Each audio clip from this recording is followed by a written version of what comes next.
Good afternoon, and welcome to episode 5 of StoryFutures Presents, the State of Contemporary Storytelling series by StoryFutures. I'm your host, Åste, Amundsen, and my background is from interactive immersive theatre. And I'm now a practice PhD researcher with StoryFutures, exploring personalization of live audience experiences. StoryFutures is led by Royal Holloway, University of London, and is a part of the Arts and Humanities Research Council's creative industry clusters. We represent the Gateway Cluster and Greater London specifically, and we are concerned with delivering game-changing R&D projects by sharing cutting-edge research with creative SMEs.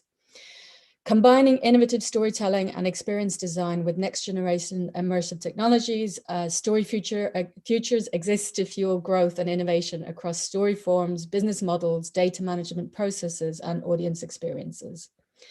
StoryFutures Presents is linked particularly to the story form part of this remit and is a platform for showcasing novel and timely perspectives from makers as well as researchers across the expanded immersive field. Today's talk is by acclaimed immersive design studio Anagram. It deals with a rather darker side of innovation, along with the challenges of successful non-fiction experience design. There is a growing awareness here in the West of the encroachments of surveillance capitalism into our personal lives. And yet we retain some expectation of entitlement to privacy. We still muster some outrage at new overreaches or data breaches that affect us. But what about the near unrestrained testing and application of invasive new technologies within vulnerable populations, in arenas with little oversight, such as in immigration? The Home Office requires those who want to stay in the UK to perform their stories correctly. As new technologies are being integrated into policing of borders, how will those machines judge us? Anagrams, A Face to Open Doors is an interactive installation commissioned by the Imperial War Museum in London for their refugee season. While the museum remains closed for the moment, the work is still in situ, and hopefully there will be further chances for London audiences to catch that exhibit once the museum reopens. Inspired by technological trials within real-world immigration systems, this future artifact created by Anagram houses a corporate AI guard who makes decisions based on your emotional responses. This talk unpicks Anagram's design process and discusses the power of experiential narratives to reveal the politics of how we live, think, and feel. Anagram are an multi-award winning, female-led creative company specializing in interactive storytelling and immersive experience design. Their work combines expertly crafted experiential storytelling that blends fiction and documentary, rigorous and painstaking research, and an ingenious approach to integrating recently possible technologies into the heart of an experience. Anagram won the 2015 Tribeca Film Festival Storyscape Awards, the 2019 Sandbox Immersive Awards, and were named in the Createch 100 Ones to Watch for 2020 by the Creative Industries Council. This talk will run for about half an hour, after which there will be a Q&A. And for this part, we're delighted to be joined by Dr. Rikke Bjerg Jensen. Rikke is a social scientist in information security, exploring security notions, practices, and needs among groups of people living on the edge of society. Her research is rooted in fieldwork, most recently with refugees, migrants, seafarers, and protesters. She's a senior lecturer at Royal Holloway University of London's Department of Information Security. You are also very much encouraged to join this conversation. Use the chat window on YouTube to talk to us and your fellow viewers. And you can add any questions that you may have within the chat window as well. And I will put them to Amy, May, and Rikke after the talk. A recording of the talk will be uploaded to this page afterwards, and you can access it there along with your previous talks, with all our previous talks. So don't forget as well to sign up for StoryFutures newsletters for all our exciting announcements and opportunities. You can do so by visiting storyfutures.com, and you can also stay in touch with us by following us on Twitter at StoryFutures. If you're tweeting about this talk, please use hashtag StoryPresents. And if you're enjoying the talk, please give us a thumbs up and subscribe to the channel. It's now my great pleasure to hand you over to Amy Rose and May Abdalla of Anagram for Your Future in the Hands of Your Face, an encounter with the theatre of security. Hello, everyone. Hi, guys. I'm gonna share the screen so that we can begin. Here we go.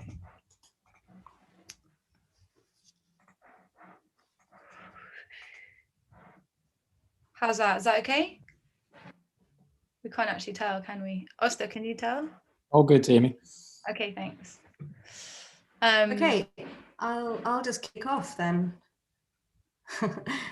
So I'm May, as you can see, and along with Amy, we're the founders of Anagram. Thanks, Åste, that was a pretty comprehensive intro.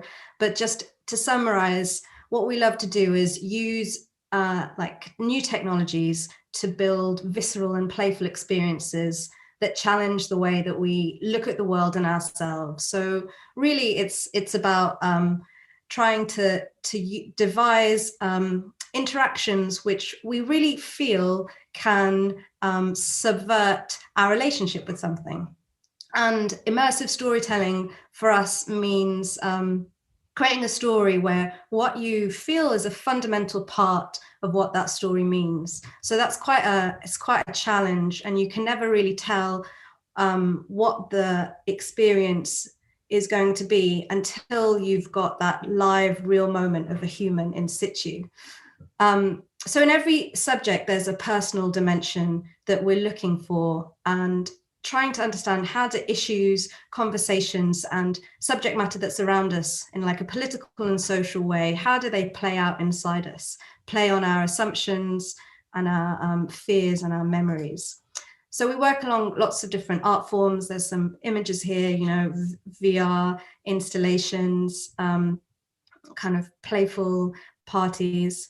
But the way that we like to think about what form something will take always originates with what we want to happen. So we're going to take you on the journey of a project, the project at the Imperial War Museum, and take you kind of first into like the kind of research that we were exploring to help us work out what an experience needed to do, and therefore what would be the technology at the heart of it. Over to you, Amy.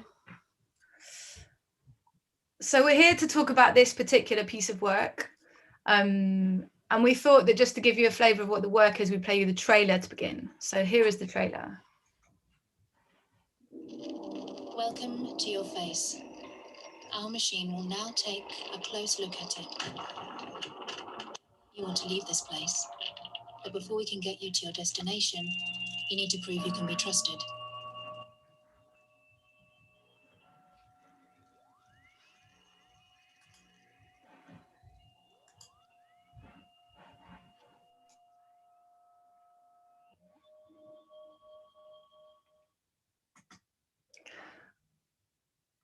We were invited to make something by the Imperial War Museum in London. And we were invited to make something to sit alongside an exhibition about refugees.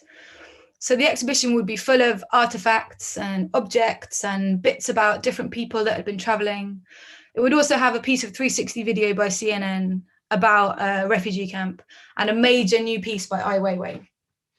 So in that context, we didn't want to make a piece about refugees. We didn't want to make a piece about the kind of perfect quintessential refugee. The exhibition would do that job. There would be a lot about those people. And there's also been a lot of things made about refugees to get people to understand their position, to build empathy. And as important as this is, as unfinished as it is, we didn't want to add to this ocean of content. So we began looking at the system instead. We began thinking about what could an audience member's relationship with this system be, perhaps with our own culpability in the system. How are we involved somehow? And we were interested in particularly in how you have to submit to that system, who you have to be successful. The IWM is an interesting place to work because it's quite a leveling place for a very broad audience. People come here from across the social spectrum. There are grandparents that want to remember their time in the Second World War, and there are foreign students who are kind of interested in new artists or political artists like Peter Kennard, who made that famous image of Tony Blair taking a selfie in front of the burning oil fields in Iraq. So this kind of audience, this breadth, is actually quite unusual for interactive work. Festivals don't get this kind of audience. And it puts different demands on the work in quite a good way. And it also choreographs a kind of particular kind of engagement. People come here with time to think. So now what I'm going to do is I'm going to give you a bit of a whistle-stop tour through some of the dynamics of borders and immigration policing in the last 20 years. This is important because it sets the context for how new technologies have come into that situation, providing sort of seemingly magical solutions that people are very keen to take up. So since the early 2000s, the policies around borders have changed quite a lot. And firstly, this is really visible in the budgets for security. So there's a European border and coast guard agency called Frontex. These are some sort of image of some of the people employed by Frontex. And in 2005, their budget was only 6.3 million euros. But by 2020, this has been increased to 420.6 million euros. So that is a huge increase.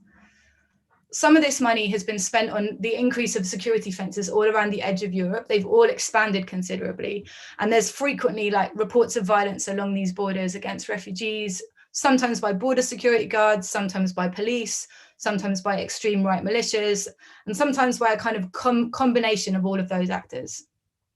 At the same time, there's been a huge increase in the number of forcefully displaced people in the world. So people that leave their homes under duress. At the end of 2019, there was nearly 80 million forcibly displaced people in the world, 79.5 to be exact. Whereas in 2010, there was only 40 million. So it's literally doubled in size in 8 years. The head of the UNHCR says this, which I think puts it very well. We are witnessing a changed reality. Forced displacement nowadays is not only vastly more widespread, but is simply no longer a short-term and temporary phenomenon. This is something that is here to stay. So to turn the focus to the UK, where we are, these are some headlines from the particular time that I'm going to start talking about, which was that in 2010, the Conservative Party manifesto, headed by David Cameron, pledged a net migration target of only 100,000 people. But immigration officials kind of also quoted in various investigations have said, privately, there was a view that this would never be met. Everybody thought it was a totally crazy and an undeliverable target. And indeed, this pledge has never been met and probably never will. So the person who was responsible for the delivery of this net migration target was the Home Secretary. And the Home Secretary at the time was Theresa May. So in 2012, she's famously told The Telegraph that her aim was to create here in Britain a really hostile environment for illegal migration. Now, the hostile environment, if you're not familiar with the kind of with how it works, essentially made life very difficult as possible for anybody entering the UK without a visa, whether they were illegal or not. And so it meant that immigration controls were introduced across all areas of life. So this meant asking landlords to report on people, doctors to keep their eyes peeled, and sort of build up a sense across all different ways in which anybody might interact with a person, that there were eyes watching them. This was really criticised by many people who were being asked of that. So doctors and nurses, this is clear, like from this picture. But at the same time, with this particular Conservative government, there were huge budget cuts across all departments. And David Wood, who is the Director General of Immigration Enforcement from 2013 to 15, said, as austerity bit at the Home Office, staff reductions were viewed as necessary to reduce costs. Policies were thus introduced which brought in more automation, and thus requiring less staff, and letters sent out may have had little human involvement. Somebody that worked at the same time for the Union for Borders, Immigration and Customs Staff, the ISU, her name is Lucy Morton, commented, when you're dealing with thousands of applications, you're not seeing the people, you're seeing the files. It's inevitable that you will cease to see these people as people. You will see them as files. So the other thing that was happening at the same time was that there was a huge revision of the immigration rulebook. There was revision after revision after revision. There are sort of lots of graphs and charts that you can find online to show this. But to put it simply, between 2010 and 2018, the rulebook more than doubled in size. It went from 145,000 words to 375,000 words, which basically makes the process of claiming asylum or defending somebody who's claiming asylum baffling for even the most seasoned barrister. And there was a judge from the time, from now, called Stephen Irwin, who is the Lord Justice of the Appeal, a major British judge, who said, the immigration rules are in truth something of a disgrace. So here you have increasing numbers of people on the move, headline grabbing migration targets, the hostile environment, budget cuts to the Home Office, and a bureaucratic rulebook that's almost the same length as Lord of the Rings. This is a set of circumstances that needs help. This is a set of circumstances that is looking for a way out. But if we start to think less about the system and think about the asylum seeker, to explain a little bit, if you need to claim asylum, you're faced with quite a difficult situation. Essentially, you're faced with a catch-22. It is impossible to apply for asylum from outside the UK. And yet it is also impossible to get a visa to enter the UK with the intention of claiming asylum.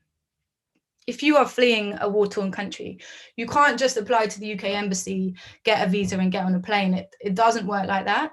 You basically are forced to move to go overland, which basically means that the situation forces innocent people to break the law to save their own lives. There is a department who we worked with at Royal Holloway, in fact, called the Centre for the Study of Emotion in Law. They look basically at how the bias of judges and the emotional performance of the asylum seeker affect the decisions. So the sort of human component of this situation that you can see on the screen.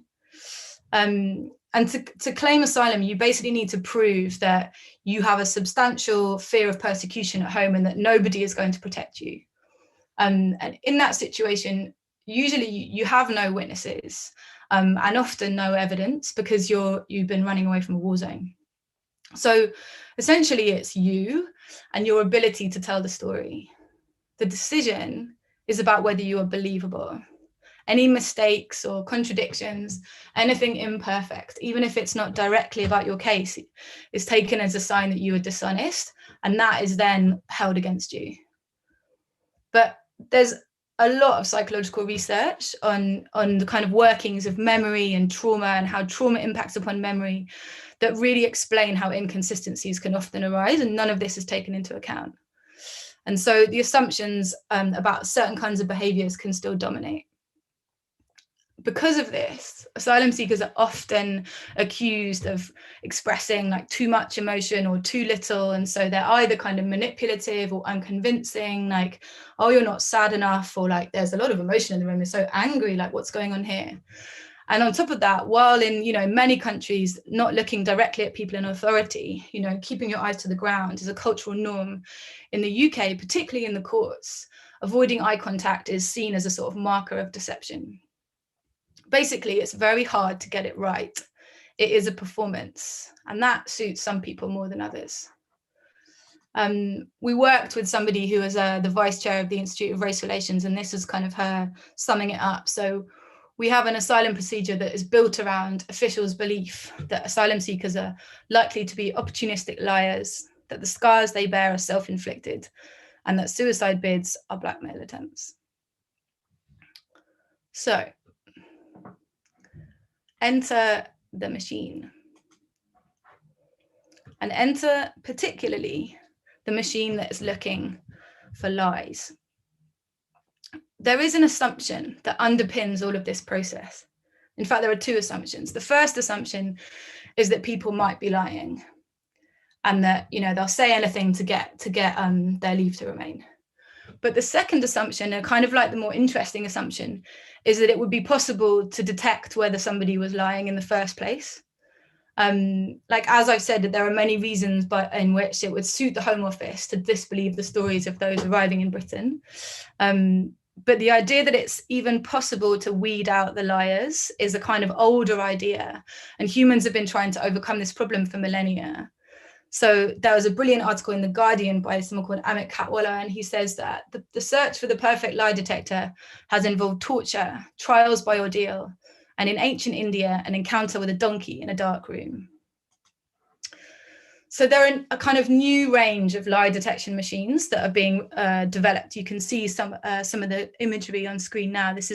And these lie detection machines hone in on sort of variety of physical clues. So it might be the way your eyes move. That's a really popular one. It might be the kind of tremors in your voice, like are you saying things in the right way? It might be your body language. It might be kind of the way your brain works. People have been using EEG machines and looking at brain electrical flashes. And these machines are actually already in use all over the world by organizations as varied as like FedEx in Panama, Uber in Mexico, the government in Afghanistan, and even the Northumbrian Police Office, who are using an eye detector to track sex offenders and what happened to them after they left prison. And in fact, the actual polygraph itself, which you can see here, this has been in use for decades. And by the 80s, there was up to 10,000 trained polygraph examiners in the US, conducting 2 million tests every year. But the thing is that there's very little evidence that any of it really works in any reliable way. And that is because the complexity of human thought and emotion is a problem. So with polygraphs, there is no way for an examiner to know whether a rise in blood pressure is due to being afraid of getting caught in a lie or feeling anxious about being wrongly accused. Those two states are essentially indistinguishable from each other. Or said another way, they play out very differently in different people. There's a sociologist in Manchester called Dr. Andy Barmer who wrote a book called Lie Detection and the Law. And he says that the polygraph remained popular not because it was effective, but because people thought it was. The real power of it was in the story. He also has this great quote: "There simply is no evidence that machines are able to discern lies from truth, because there is no direct nor predictable correlation between lying and any physiological phenomena. We cannot see lies in the body. These decisions remain social, even when technologies are being used." And he adds, "We must ask, who is the person making the decision and how, even when there appears to be nobody there?" So to return back to borders and our subject matter, in 2014, travelers flying into Bucharest on the edge of Europe were interrogated by a virtual border agent called Avatar. Avatar is an acronym for Automated Virtual Agent for Truth Assessments in Real Time. And basically, it's a kind of on-screen figure. You can see him here wearing a white shirt, he's got blue eyes, and he's kind of introduced as like the future of passport control. Now, it's said that by the company, it said that Avatar could help increase efficiency at checkpoints because it doesn't get tired or distracted like humans do, carrying out its interviews with high vigilance and without bias. The Bucharest trials of Avatar, here you can see how they explain what they do, was supported by Frontex, the EU border agency that I spoke about earlier, which has had its budget increased by such a large amount. Now, Frontex has also funded another system called iBorder Control, and that is based on some software called Silent Talker, which has been developed since the 2000s by some developers at Manchester Metropolitan University. Silent Talker uses an AI model that basically analyzes your face, micro gestures. There are 40 different ones that it puts together. And interestingly, its co-founder, James O'Shea, says, "We don't know how it works. The AI system learned how to do it by itself." So it strikes us that for a system like the asylum system that is so beset by problems and is under so much pressure, the black box of an AI model, this black box that people get very excited about, is not conducive to transparent decision making because it cannot explain its reasoning, even if it does have these kind of spectacular diagrams that seem to look so impressive. And the problem really is that we just want it to work. We want to believe that it's possible. How convenient it would be, how easy, how quick, how it would absolve us all from trying to understand other people. We're dazzled by these new machineries and this AI. And for a system that is so hard to manage, wouldn't the faceless computers make it easier? What it really does is it depersonalizes the problem. It removes that sense of responsibility to people. Let the robots do it.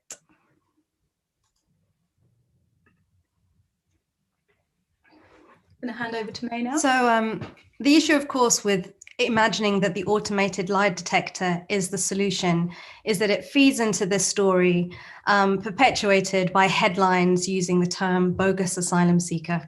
And that story is that it's the onus on the asylum seeker to move us, to tell their story in a way which justifies their presence here. So when the museum asked us to make an experience about refugees, the risk is playing into that experience again, which is playing into the sense that the best thing, even, you know, as a kind of liberally minded person, would be to take that approach that starts with empathy as the requirement.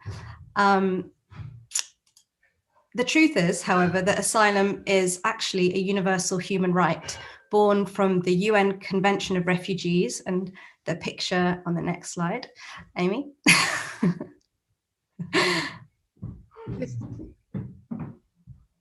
Oh, how strange. Our slides are not the same. Okay, that's all right. We'll go on. Imagine, if you will, a room where many white men in black and white are signing a document, and at the helm is actually the UK, who led in the drafting of the 1951 Convention of Refugees. And the rule book that Amy was referencing at the beginning, the one that's doubled in size to the length of Lord of the Rings, the idea that we would be able to create a system which wouldn't allow people to travel to flee war is against that very right, a right which maybe one day in the future we would want to take advantage of ourselves. So A Face to Open Doors was designed as a speculative fiction in a bid to help us get through this imagination kind of void of the difficulty of seeing borders and the rights of asylum seekers in a new light that wasn't part of this political back and forth. So in the experience, you enter a dark room away from the fray of the many foreign tourists who may or may not be at the museum in 2021, and the sounds of a distant buzz, kind of the bureaucracy of stamping papers, of a distant icy breeze. And you see a bright neon booth in the center of the room. This is a relic from a future where now you are the one who is seeking asylum. It promises a speedy and efficient immigration process under this corporate logo of TrueFace. Its signage uses the kind of language that the government's recent border strategy document released in December of last year uses. It refers to itself as frictionless and seamless. It has all the promise of tech, but in the one that of Avatar and the kind of mythology of technology in the corporate government speak, that tech is always clean, it always flows, it never jars or sticks. But this booth that you visit, the tech is aging, there's dirt, there's neglect. This is a remote border unit installed a while ago. The phone line for complaints is broken, and the appeals process is in a language which is impossible to comprehend. From the outside, you see a face lit by a neon halo, evoking a roadside shrine. Here we kind of bring together these two narratives of how we see asylum seekers. On one hand, as objects of compassion, people who've traveled, who need support and somewhat charity. And then on the other hand, there's subjects of our surveillance and our suspicion. When you scan your hand above the reader, a tired northern voice reads out predictions based on the kind of hand you have and the occasional apology for the lack of a more comfortable journey. So once you enter the booth, you're ushered into a kind of a smaller chamber for your 6-minute one-stop assessment with a garish interface, kind of noisy, kind of a sense of like a mobile phone casino game, promising to be able to use your facial responses to give you the destination that you most deserve. So without telling you it exactly how it operates, this kind of opaque AI system plays a series of options of destinations, and whether your face kind of responds in a happy, relaxed, or fearful way, this is how it's assessing on where you should be sent as part of your process. But it's also looking at other behaviors. It's tracking your eye movement. How often do you look at yourself in your reflection rather than around the room? And it's making assumptions based on those assessments. It decides how self-involved you are, how much you prefer being loved to loving. And it's this, and it's in conjunction to information about where you will travel, that it gives you this other data, this kind of opinion about your personality. And so it was mixing these two kinds of information about the travel and the personal that threw people off. What started off as a fun experiment gets a little close to home. And here are some of the comments that people made after they went through the experience.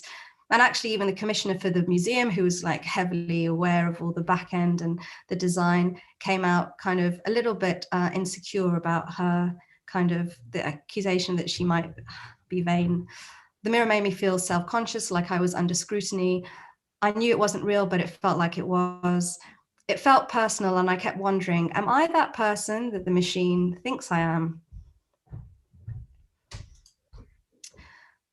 The decision to create the assessment in a mirrored room taps into kind of, on one hand, the current obsession with, looking at our face through AR filters, and kind of the sense that like we perform to our phones. They're almost permanently now switched into selfie mode.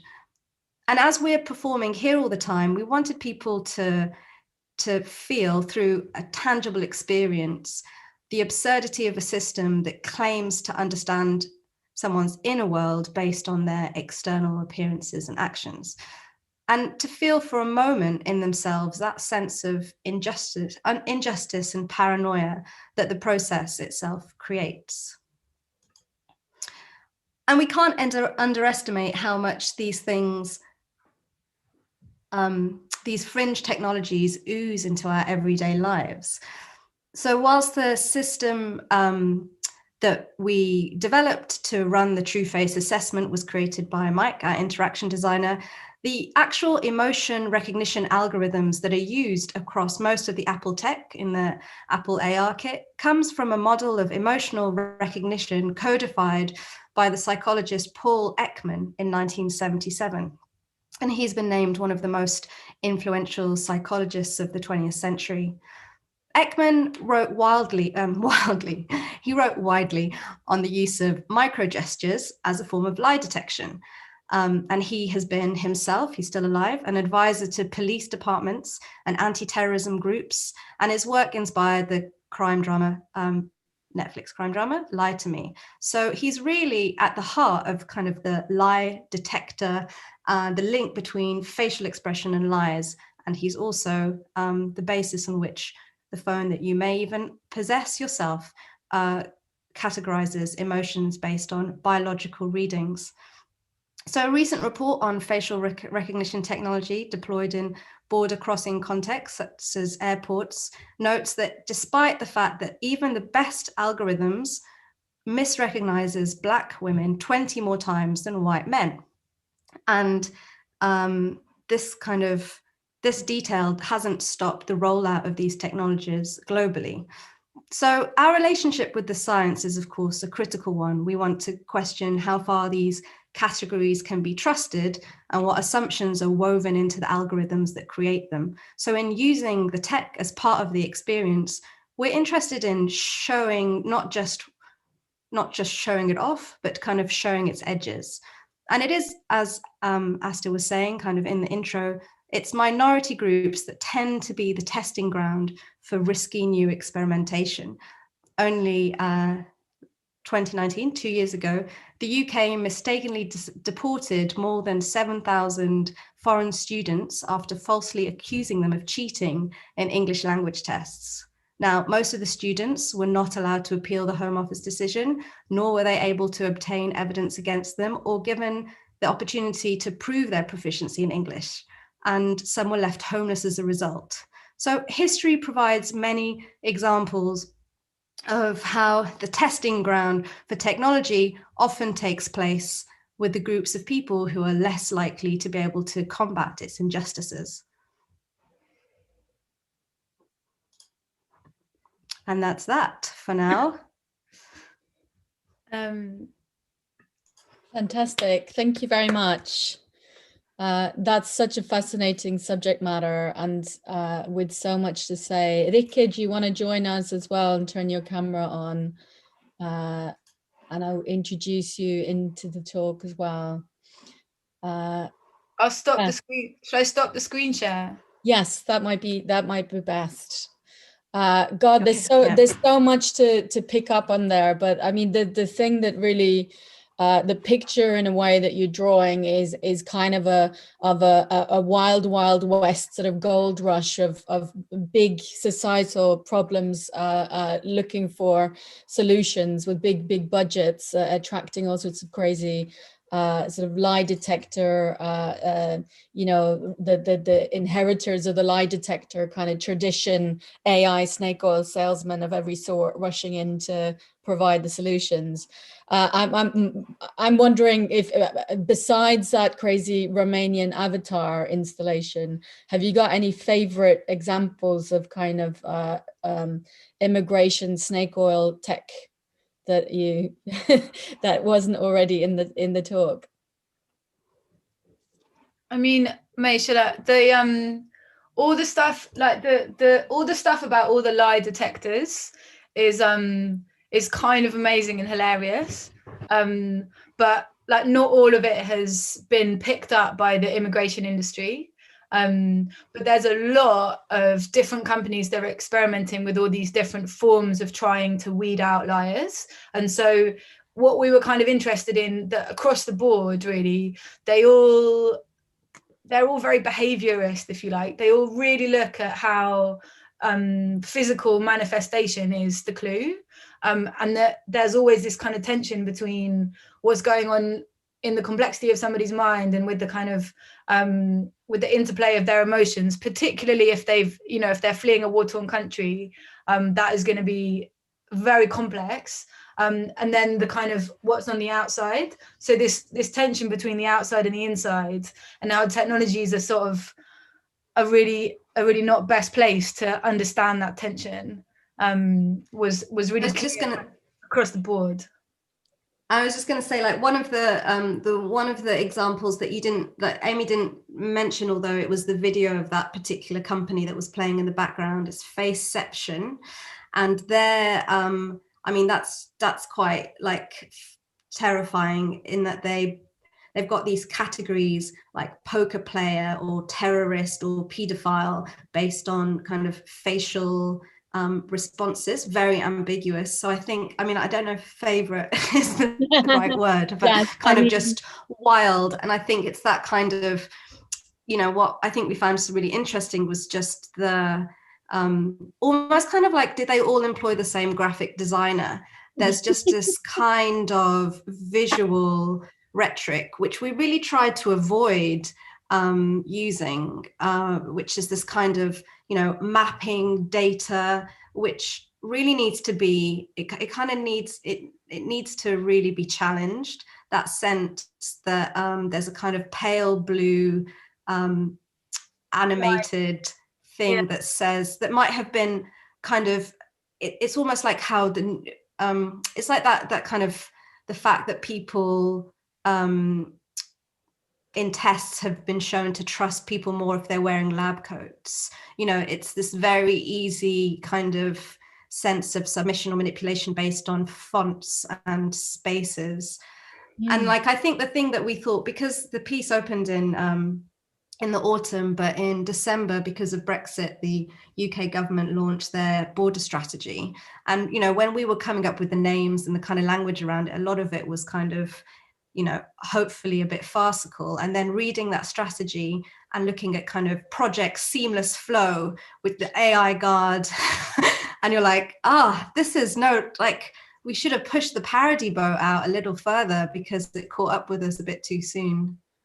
Yeah, I mean, it's hard to find the right, I don't know, I think you guys, you found a very good level between the absurdity and kind of Black Mirror-esque flavor of a lot of this, while also conveying the reality of it, which I think is very tricky. Also, just to say that, like, we were originally asked to design something that would be for inside the museum and in public space. So it was supposed to go to Manchester Piccadilly Station and be on the forecourt there for a while, and also like a kind of cool box park in Manchester where students hang out. So there were these like twin demands on the design, that it both had to work in this kind of thoughtful, calm, solid, you know, concentrated environment of the museum. Having our own room was really nice, but then it also had to work in like the chaos of Piccadilly Station, and so some of the motivation around how it works and how it looks is also with that in mind, of like what is going to work and be sort of entertaining in a train station as well as in a museum, which is, I mean, it's quite hard.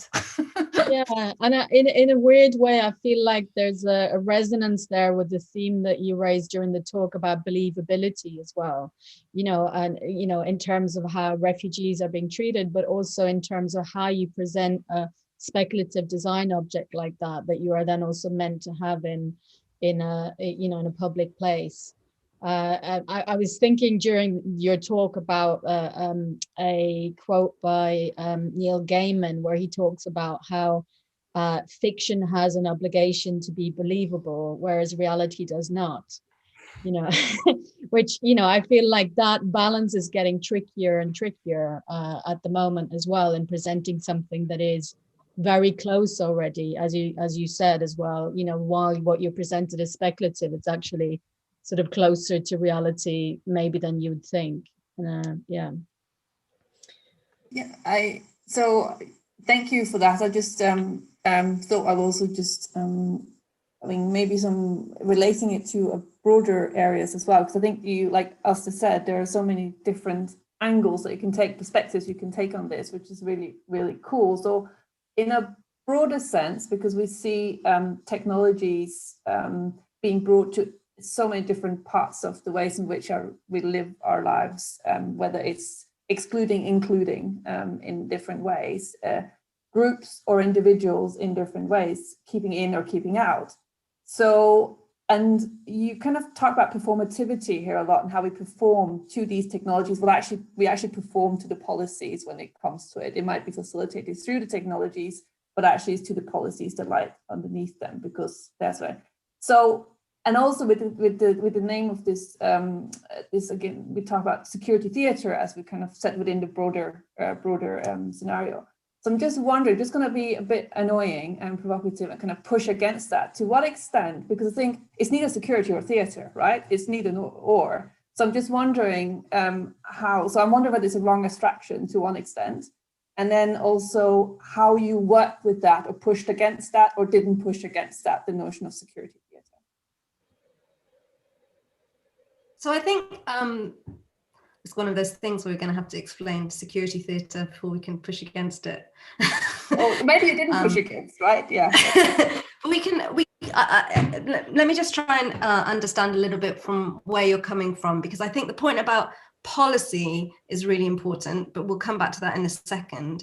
in terms of, I think by security theatre, what we mean there is the sense that there's a lot of layers of narratives that are happening about asylum seekers, and one of them is on a government level, and that is a sense of the government is doing is performing its job to protect its population from scary, risky individuals, and its requirements to do that. On some level, of course, those, you know, there's like real processes that are taking place. But on another level, there's being seen to be innovative. And so, like, for example, with the border strategy, this word kind of like smart borders and frictionless processes, it's all over that, which is this kind of, I think what they've said is like, by 2025, Britain will have the best border in the world. I mean,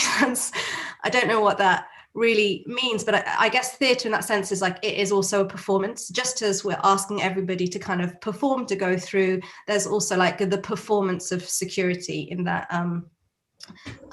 certain kind of, and I think what I was trying to explain a little bit at the beginning is, I guess when you're looking at the subject from our perspective, it's also what are the anxieties and the assumptions that it's actually playing with that are not over, they're not actually about data or about facts, like how much is the actual border, like the threat for national terrorism, like that's a whole other argument. It's kind of not really the issue. It's something completely different, but there's a whole other layer of just what is using technology as a kind of, we're being advanced, we're being excellent at what we're doing because we're doing the latest thing. And so it's a bit of a plaster, I think, more than, and we're replete with all the dangers that kind of is in that plaster. If only if it was just a placebo. Yeah. I think it's also like, if you think about the components of theatre has like a set and a, you know, and the stage and props and a collection of performers and audience. And when we were doing some research into Avatar, just the border guard that was trialed in Bucharest and also on the Mexican-US border, you know, you look at the booth, and the booth is a set. It's like, what about this object? Like, what is the story of this object, and how is it talking to people? And like what May was saying about the kind of design and the graphic, you know, what meaning we attach to these different kinds of design, that that in a way, like we were sort of taking that thinking and then transforming it into something extreme in the experience, that it's kind of more Blade Runner than it is like Avatar. But in the sort of pleasure of interacting with the Blade Runner version, you get into, well, what about the real version? And so there's a sort of seduction to the experience in a way that is trying to get you to sort of sink into it a little bit and sort of find it a bit funny. And then, you know, like this description of like the hand scanner at the beginning with this strange face, which like always made us laugh a little bit. Like the voice there is this kind of hilarious actor who just is sort of moaning on about bureaucracy most of the time. And so there's you know, it kind of takes you by the hand and leads you in quite gently, and then by the end you're like, what the hell is going on? And so that, I think, is the word theatre, like, can be opened up in a lot of ways in that way, you know. Oh, no.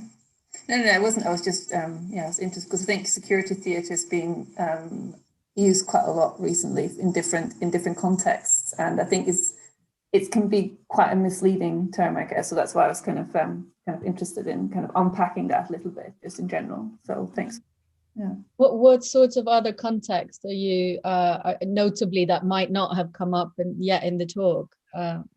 No, I mean, borders are clearly borders for in different ways, right? We talk about security theatre in many different ways, but I think also in just different parts of how we perform with digital technologies in a very everyday, mundane, routinized almost capacity. I think becoming part of a notion of everyday security in very mundane, not extreme, actually, quite the opposite.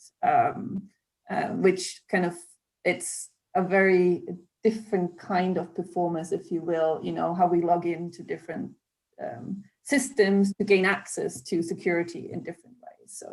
So whether we call that security theater or not, I'm not going to argue for or against. But well, I guess even things like getting us to take off our shoes in the airport, you know, is a kind of security theater in a sense, right? Or... yeah, well, we could question whether it's security in the first place. Yeah, the theatre makers, because I think it's interesting whether you're coming at it from a kind of theatre or a security point. Exactly. Yeah. So it's interesting. That's exactly my point. Yeah. But I think that there's something really powerful to maybe join forces on those perspectives, because what it makes me think from is from my point of view, I guess I'm thinking like, what is the action that undermines the mythology? So, you know, the fact that the voice in the experience is a very bored bureaucrat. And when you watch the adverts for these things, they're always so officious. They always have a particular kind of voice. The questions I guess we're asking is like, what undermines the role that you're hoping it plays? And I think, yeah, it's interesting because I think because we're not security experts, we can't really question what the security requirements are.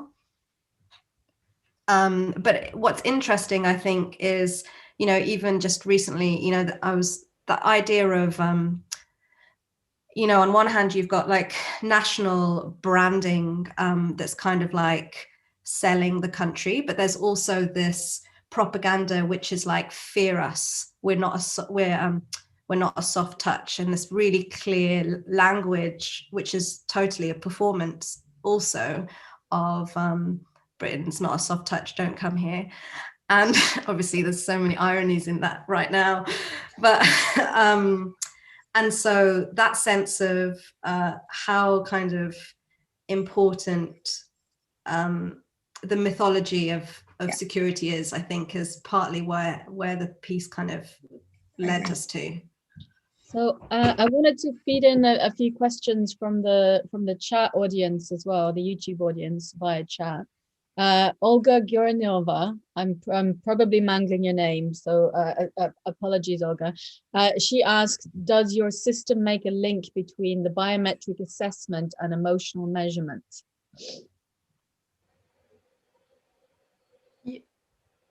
I mean, yes. Like the way it works is that it, I mean, that is exactly what it does. It looks at the way that your face moves and it makes decisions about what you feel. So using the Paul Ekman model, yeah. So like not to give too much away, but because you can go and see it when the museum opens, you have to perform emotions. You have to be good enough at performing emotions. Are you sad enough? Are you angry enough? And so it's like a parody, but it really is exactly what the lovely women of the Centre for the Study of Emotion in Law, Amina and Zoe, shout out to Amina and Zoe, they, you know, all of their research is trying to show how those kinds of demands on people, are you sad enough, like how they really play out in the courts. And, you know, we have this idea that justice is kind of unbiased and got nothing to do with that, and it's about the facts. And obviously in this case, well, not obviously, but in this case, their research shows that is deeply untrue. So which leads on nicely to Adam Gantz asks, so he wanted to ask about believability and trustworthiness. You know, how does that work when so many of the stories, the real stories of survival, are literally incredible? So I don't know. In the context of this, well, the thing is that in the context of this, that's true.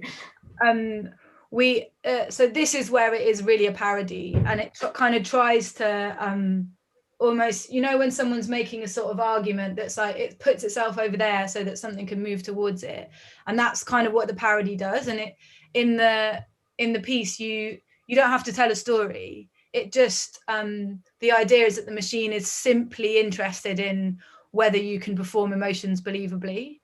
So it's kind of distilling down into a kind of assessment of your personality rather than of your need. And that it's almost like taking the current situation to its extreme logical conclusion, because we had to make something that was only 5 minutes long. So people couldn't tell it. You know, you could design something else where people have to tell a story and be believable, but this is literally just about your face and what it does. And it was also a direct, just really quickly, it was a kind of direct response to the fast track system that was introduced in the UK. I think it was 2016, which promised results in 24 hours for every single person who had an asylum, an asylum request. And 99.9% of the responses were refusals. And so it was this kind of like strange irony to which, like, we could do this really fast, but we won't really consider any of the details. And so, I mean, it was that there's a degree to which the bureaucracy will just follow its own logic until the very end. Which leads me into Amina Memon, who asks, whose job is to police? Yeah, whose job is it to police the science behind this? In terms, I'm guessing you're asking within the actual immigration systems, right? Maybe that's something you might know more about, Rikke, than us. Judge the science. Well, I think I mentioned in a pre-talk, there are institutes beginning to think about, or researchers thinking about the social implications of these, particularly in AI and learning. So AI Now Institute in New York, definitely. And I think it's interesting. So Kate Crawford did a talk at Royal Society, where she kind of links, which I think is interesting, links this increasing reliance on, which you really talk about quite neatly, reliance on these technologies to make decisions at the same time as we have a move towards an authoritarian, increasingly authoritarian move. So I think there are some people, at least researchers over the last 10 years, who are critically engaging with these questions. Often they're technologists, which is probably not what we always want, but we also want more socially oriented, critical scholars on security side. So that's maybe not who actually looking into the actual bits, bolts of the technologies, but more the consequences and to feed that back in. That's probably where I know more. But yeah. I mean, yeah, like, and those kind of, some of those critical scholars are like this Andy Balmer in Manchester, who does a lot of work on that subject, in fact. And then it's just a question of, how does the academy really influence corporate behavior, and how much is there appetite for government regulation, which it seems there is a decreasing appetite for in many ways. Just a quick shout out to Foxglove, who are a civil society group of campaigners looking at security and tech issues. And they did recently bring the government to task on AI decision-making. I'm going to get this a little bit wrong, but they did win in an appeal for incorrect use of technology. But, they are, like, one would hope that they'd be bolstered financially and supported in less of a kind of individuals on the kind of campaigning. But trail. I think we see it. I agree. I think just to kind of make beyond specifically borders and refugees, we also see it with a lot of the future of work and research that's being done about surveillance culture at workplaces. Recent Amazon vans, for instance, there's a story that they're now being, having to be monitored of whether they stop or not and things like that. So I think there's increasing awareness, at least, of trying to challenge some of these notions in different contexts.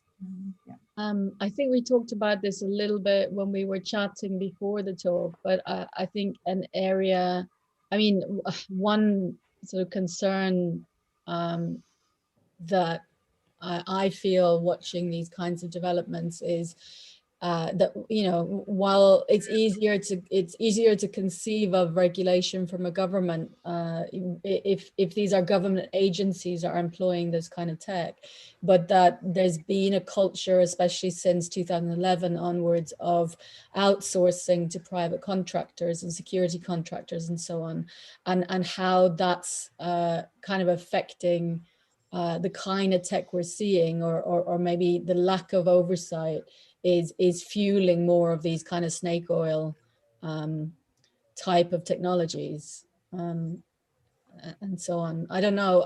It does feel like there's a gap there as far as a regulation and who has any authority to influence the sort of adoption of these things. I don't know.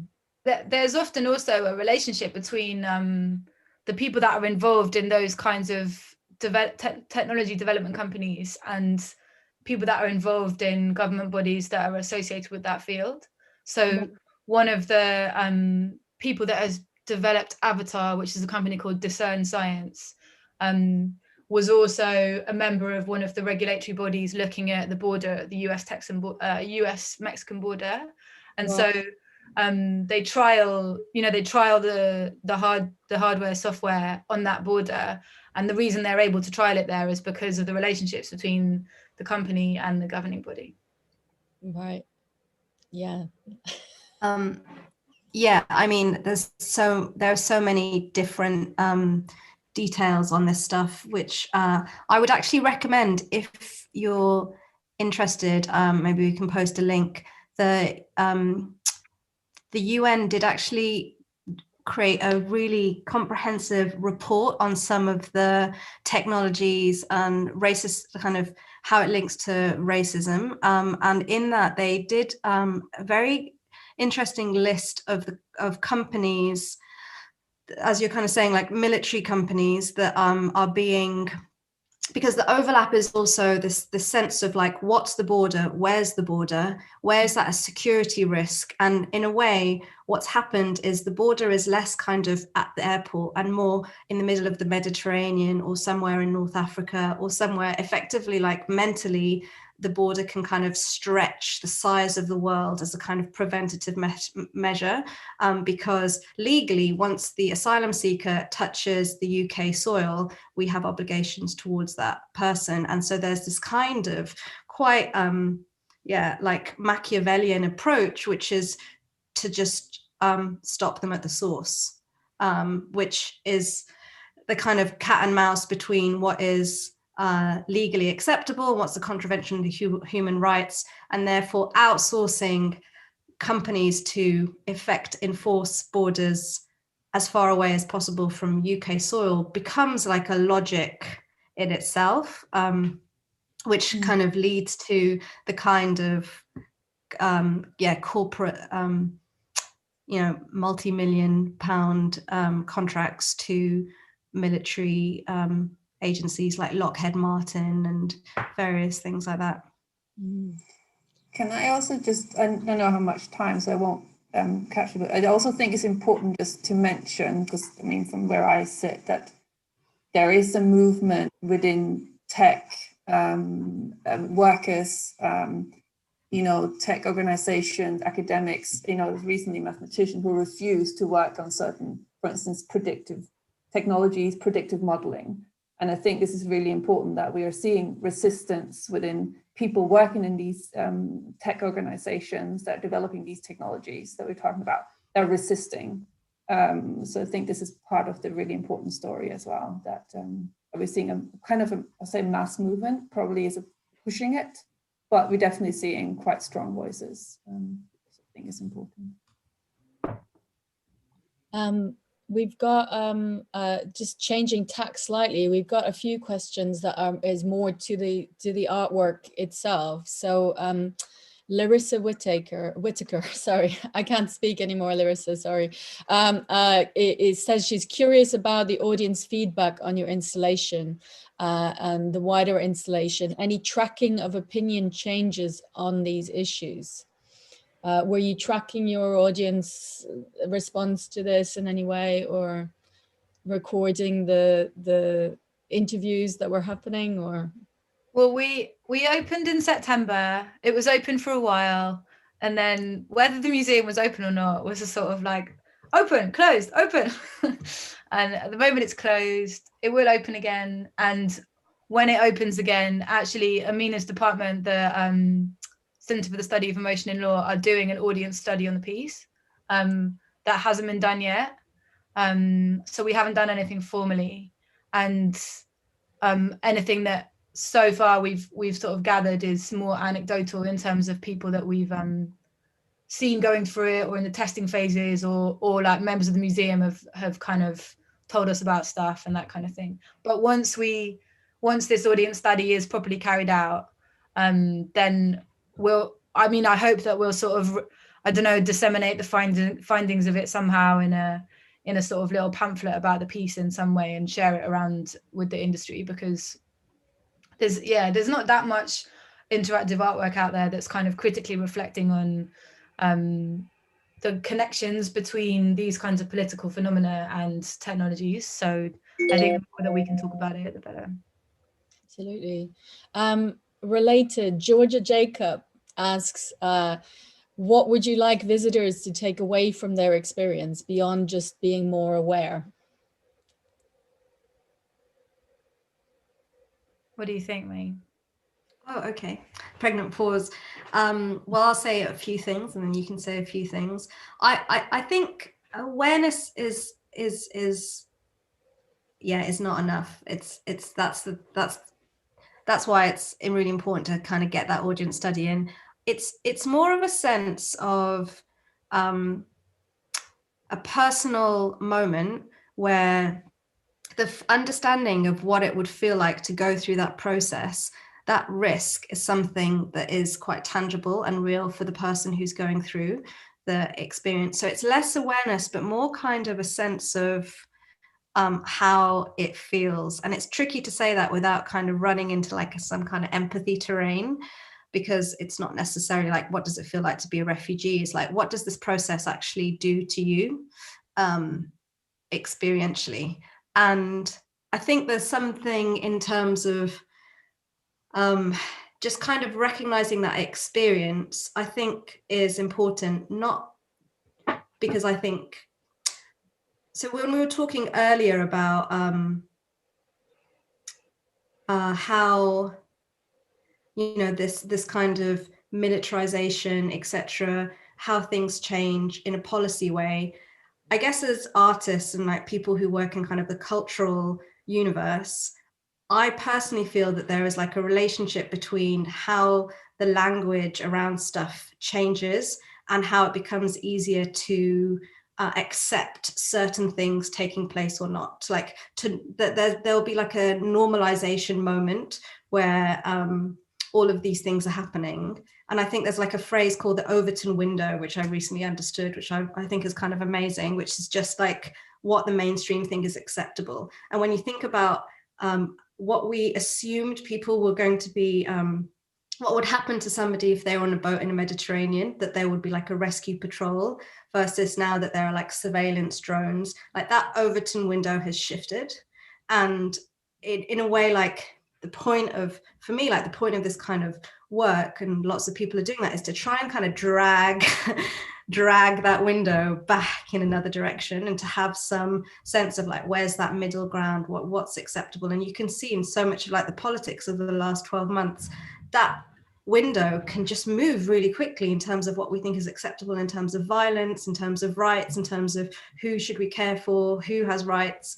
So it's more, I know that's like a bit more of a massive intangible outcome, but in a small way, like that is the objective of that kind of work. I think I'd also add, like, it's quite hard to get a sense across when we're not together, but the kind of palpable feeling when you sit in this booth, like, the wall is a mirror, essentially. It's kind of mirrored plastic, and the iPad like sits behind it, but you can't really see that it's an iPad. It just sort of plays somewhere, and so really you're sort of sitting with yourself for time, and then these kind of things appear and like a door in your face, and then you sort of hear stuff and kind of pronouncements are made about you, and it's much more emotional and much more ambivalent and sort of ambiguous than